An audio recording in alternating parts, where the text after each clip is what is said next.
Olá, programa Mais Vida começando para você. Mais uma semana juntinhos, falando de Deus, falando da fé que pode ajudar a vida. E nós vamos falar hoje exatamente disso, dessa experiência bonita de um homem no encontro com Jesus a partir da sua fé, a fé do centurião. Fique aí, daqui a pouquinho a gente vai conversar um pouquinho sobre isso nesse programa Mais Vida dessa semana.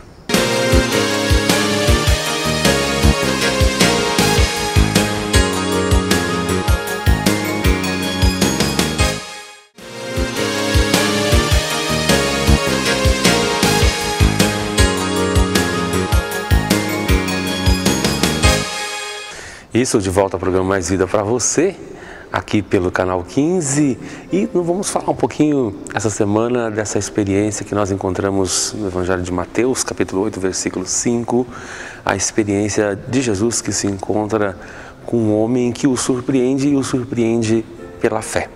Mas antes o padre quer lembrar que nós estamos começando mais um mês de outubro. O mês de outubro é o mês das missões, então a gente lembra sempre que a igreja, ela chegou até nós, ou mesmo o cristianismo chegou até nós, porque ele foi difundido, e a difusão do cristianismo foi algo que aconteceu na história graças ao espírito missionário de homens e mulheres que não mediram esforços para que ele pudesse ser difundido, para que ele pudesse ter chegado aos mais distantes e longínquos lugares do mundo. Lembremos que o cristianismo, ele se inicia ali em Israel, um pequeno lugar, diante dos impérios que existiam, e que depois ele vai tomando volume, ele vai se alargando, ele vai crescendo, e é claro, isso não aconteceu sem a ação de Deus, primeiramente o Espírito de Deus, a graça de Deus, que impulsionou, que deu a homens e mulheres a coragem de ir e falar. De maneira especial, lembremos de um grande missionário, e não poderia ser diferente, lembramos aí de São Paulo Apóstolo, alguém que usou todos os dons que tinha, a inteligência que tinha, as línguas que sabia falar, o conhecimento que tinha, enfim, tudo aquilo, a cidadania romana que tinha, enfim, tudo aquilo que ele poderia ter como qualidades humanas, ele coloca isso a serviço de Cristo após a sua conversão, e com isso ele faz com que o cristianismo, através das suas viagens, pudesse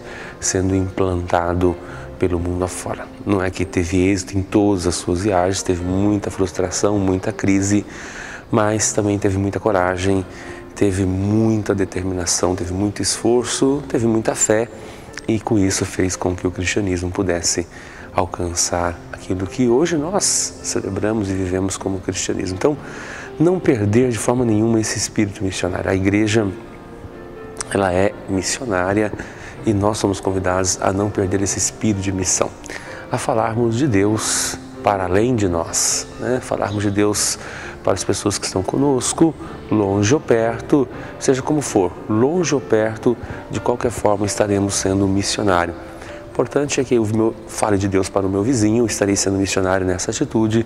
Fale de Deus para aquele que está na empresa que trabalha comigo, ou no escritório, ou na universidade, onde quer que for. Mas é importante que eu fale de Deus para além do ambiente da minha casa. É importante que eu seja missionário. A igreja, ela só é o que é justamente por isso. Por isso, eu espero que você esteja imbuído desse espírito missionário neste mês de outubro, para que a fé em Cristo possa ser sempre difundida e divulgada. É aquilo que nós queremos sempre, que o amor de Deus através de Cristo possa continuar sendo algo que a humanidade possa encontrar, que a humanidade possa vivenciar. Claro que isso depende muito do quê? Depende muito da tua atitude, depende muito desse espírito missionário que você é convidado a ter aí onde você está. E é justamente por causa desse espírito, esse espírito que chega até as pessoas, e se é uma coisa que Cristo fazia fantasticamente, era chegar até as pessoas. Aliás, se nós pegarmos os evangelhos, nós vamos entender o quê? Nós vamos entender que Cristo está sempre em caminho. Comece a reparar um pouquinho para você ver, perceba um pouquinho, como que Jesus se encontra nos evangelhos. Jamais Jesus se encontra numa atitude de passividade. Jesus está sempre a caminho. Jesus está sempre andando, está sempre na ativa, por assim dizer. Claro que há os momentos em que Jesus se retira para rezar, ele se retira para abastecer, mas ele mostra para nós que a missão, ela exige de nós o quê? Ela exige de nós estar na atividade, estar caminhando, e Jesus está sempre a caminho. E é nesse caminhar que, num determinado momento, ele faz uma experiência bonita com este centurião. Por quê? Se a gente começa a ver esta passagem desse encontro de Jesus com esse centurião romano, primeiro, né, lembrar que a figura desse centurião, de alguém que não é do povo de Jesus, né, daqueles que não tem esse contato com Jesus íntimo como tinham os seus apóstolos, como tinham aqueles que andavam com ele. Então, ele é um estranho ao grupo, ele não pertence ao grupo. Ele ouviu falar de Jesus, né? Ele não conhecia o Cristo, e ele tinha um alto cargo, era comandante, enfim, né, do exército, era representante, tinha lá todo um status, todo um poder, mas também, como todos os outros, estava vivendo aquela situação ali, onde se ouvia falar dessas andanças, dessas caminhadas de Jesus, daquilo que Jesus estava fazendo, daquilo que Jesus estava realizando.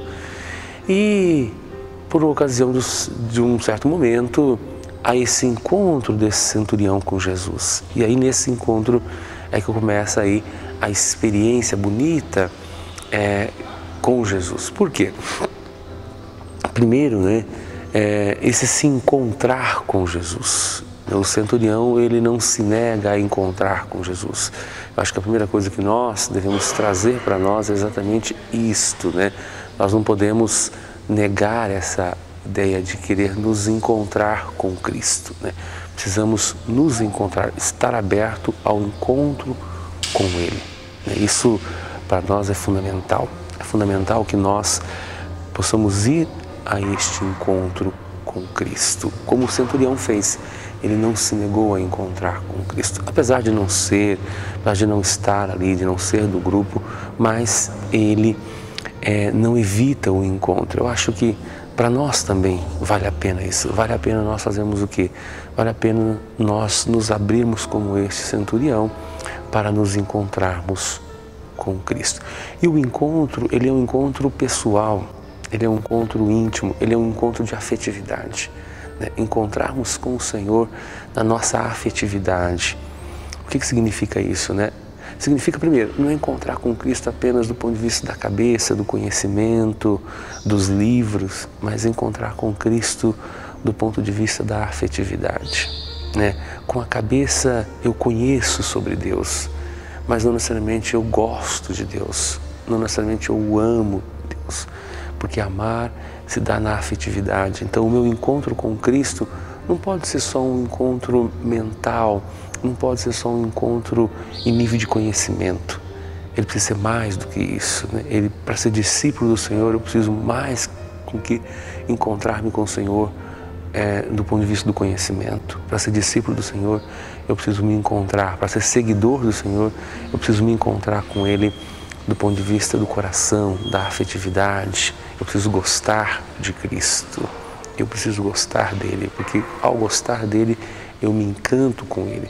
Ao me encantar com Ele, eu me dedico a Ele. E aí, é claro, eu me torno missionário dEle. Então, olha quanta coisa nós podemos colher desse encontro. Então, falar em nos encontrar com Deus não pode ser um encontrar, então, apenas do ponto de vista da cabeça, do conhecimento, do intelectual.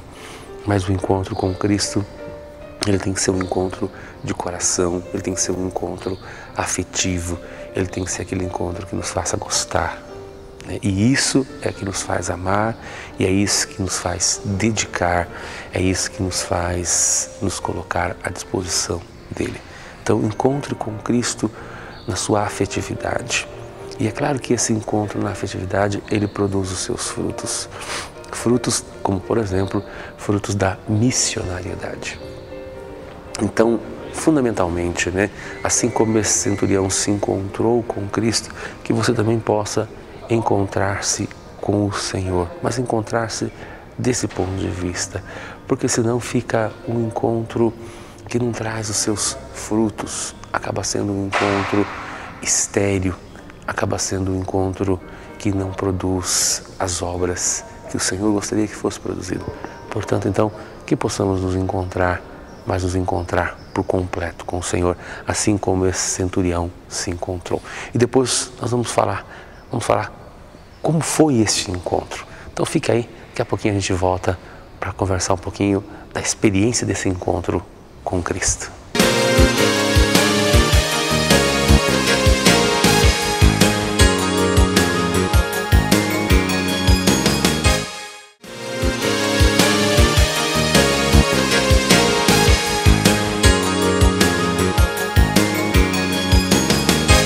Isso, estamos de volta ao programa Mais Vida para você, falando de fé, falando de vida, falando dessa experiência bonita do encontro com Cristo através da figura desse centurião no capítulo 8, versículo 5 de Mateus, e dizendo que essa experiência, esse encontro não é só um encontro de corpos e nem de cabeça, mas é um encontro afetivo, é um encontro de coração, é um encontro de sentimento.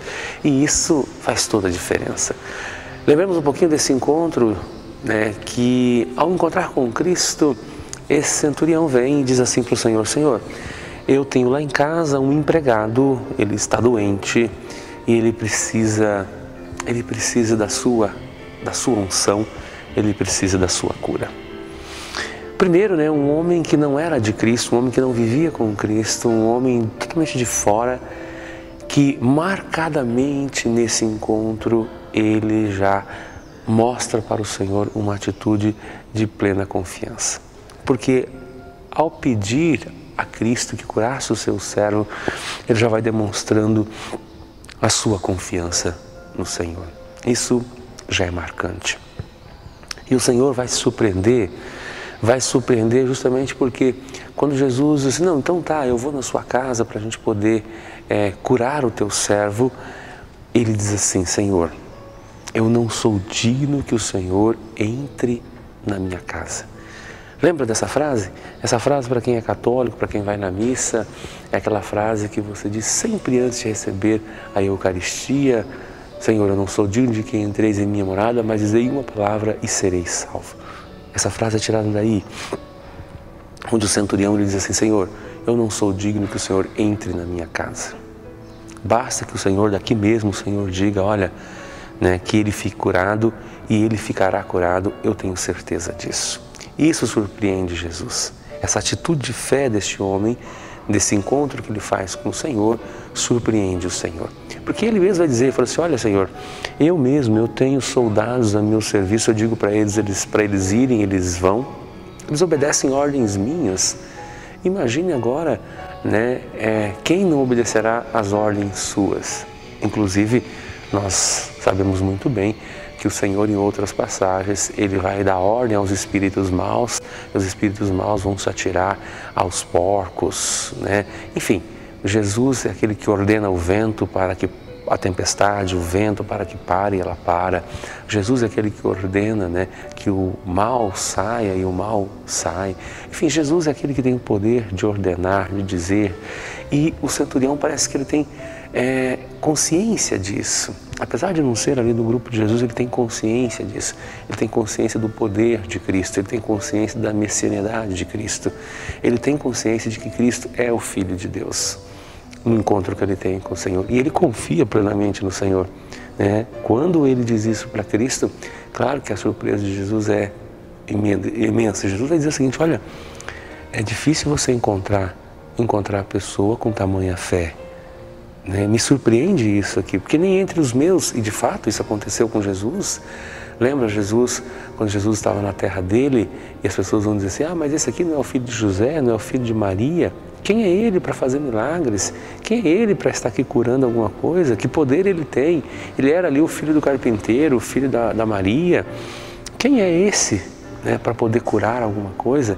E de repente, olha que atitude completamente diversa. De repente, alguém que não é nem da terra dele, alguém que nem tem conhecimento dele, alguém que tem plena confiança nele. Confia nele como aquele que tem poder, confia nele como aquele que é o enviado de Deus. E diz claramente, olha, eu não preciso que o Senhor vá na minha casa, eu não preciso disso, eu não sou digno de que entreis em minha morada. Olha a consciência desse homem no encontro que ele faz com Cristo. Eu não sou digno de que o Senhor entre na minha casa. Eu tenho consciência disso, eu tenho consciência dos meus pecados, eu tenho consciência dos meus defeitos, dos meus erros, mas eu preciso do Senhor como aquele que pode me ajudar, que pode vir no meu socorro, e se assim o Senhor me achar digno de socorrer, e eu não peço por mim, eu peço pelo meu servo. E aí é uma outra característica fantástica desse homem. Por quê? Porque geralmente, já perceberam, primeiro, quando nós pedimos, muitas vezes pedimos para nós, pedimos por nós, né? Não abandonamos ali o nosso egoísmo e não conseguimos pensar, nem no momento da oração, às vezes conseguimos pensar de forma não egoística, mas acabamos ficando pensando em nós. Ele poderia ter chegado diante de Jesus, uma oportunidade rara, né, porque não era fácil chegar perto de Jesus, mas ele poderia não ter pedido a oportunidade e ter pedido para quem? E ter pedido por ele, pensado nele, mas não. Ele chega diante de Jesus, na rara oportunidade que tem, e ele chega para quê? Para pedir não por ele, mas para pedir pelo empregado dele, pelo servo dele. Então isso demonstra o coração desse centurião. Isso mostra para nós de que pessoa nós estamos falando. E é exatamente isso que Jesus vai perceber. Percebe que o que tornou aquele centurião digno? O que fez dele naquele exato momento verdadeiramente um filho de Deus?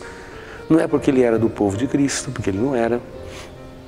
Não é porque ele não tinha pecado, porque ele tinha os seus pecados. Aliás, ele era chefe de uma guarda romana, certamente deve ter feito muitos atos de violência.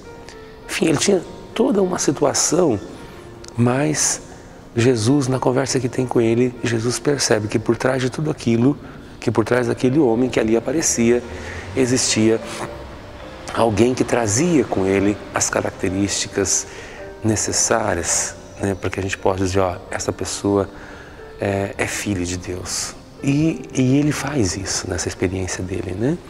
Por quê? Porque então confia em Cristo plenamente, confia, tem consciência da sua indignidade, não é digno, sabe que não é digno, sabe dos seus defeitos, sabe dos seus limites, e depois não é egoísta.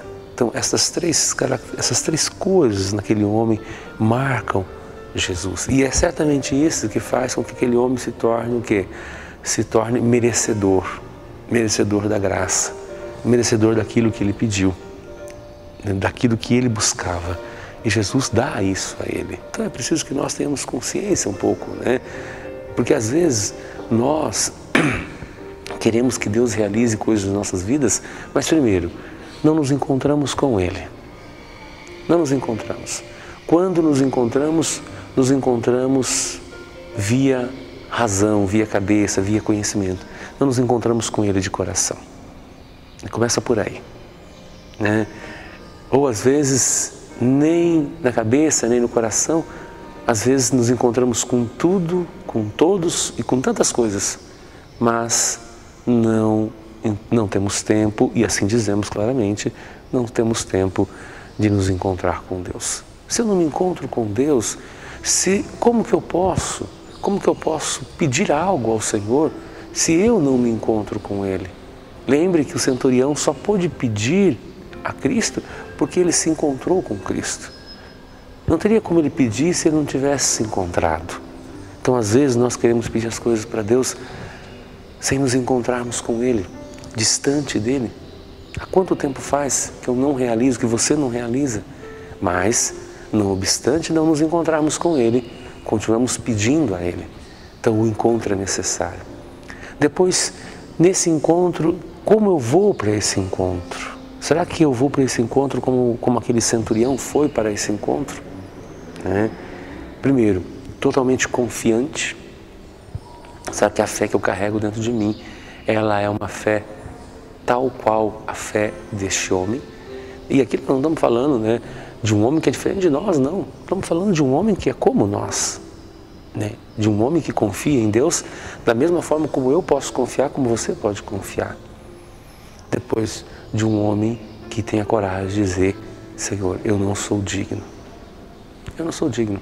E no momento quando ele diz isso, né, esse homem que quebra aí todas as barreiras, que coloca o orgulho, né, de lado e que vai se mostrar completamente, né, como servo do Senhor.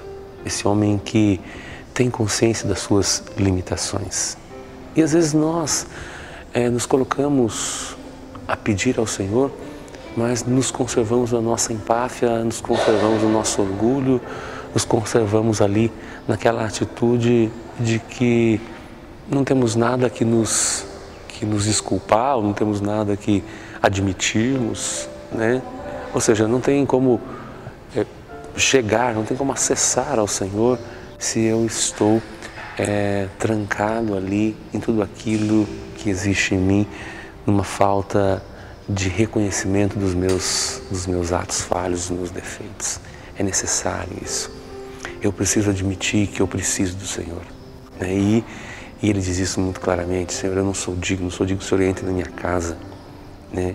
Eu só posso contar com a sua misericórdia, eu só posso contar com a sua bondade, eu só posso contar com o seu amor. E depois, por último, esse centurião que não pede por ele, né? Fantástico isso. A fé, mesmo nessa hora, uma fé que não é egoísta. Que nós possamos aprender esta lição deste centurião e que possamos ir para o nosso encontro com o Senhor cada vez mais simples, cada vez mais desapegados, cada vez mais confiantes. Muito bem, programa Mais Vida, daqui a pouquinho a gente volta para fazermos a nossa bênção final de hoje. Fique aí.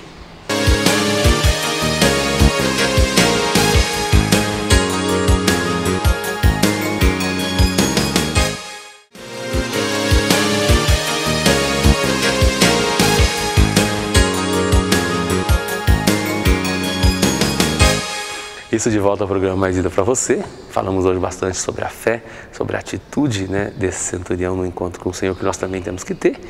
E a você que está em casa, a bênção de Deus sempre, que o Senhor possa te abençoar, você, a sua família, e que nós possamos lembrar todos sempre: não somos nós que vivemos, mas é Deus que vive em nós, por isso devemos viver da melhor maneira possível. Fiquem com Deus.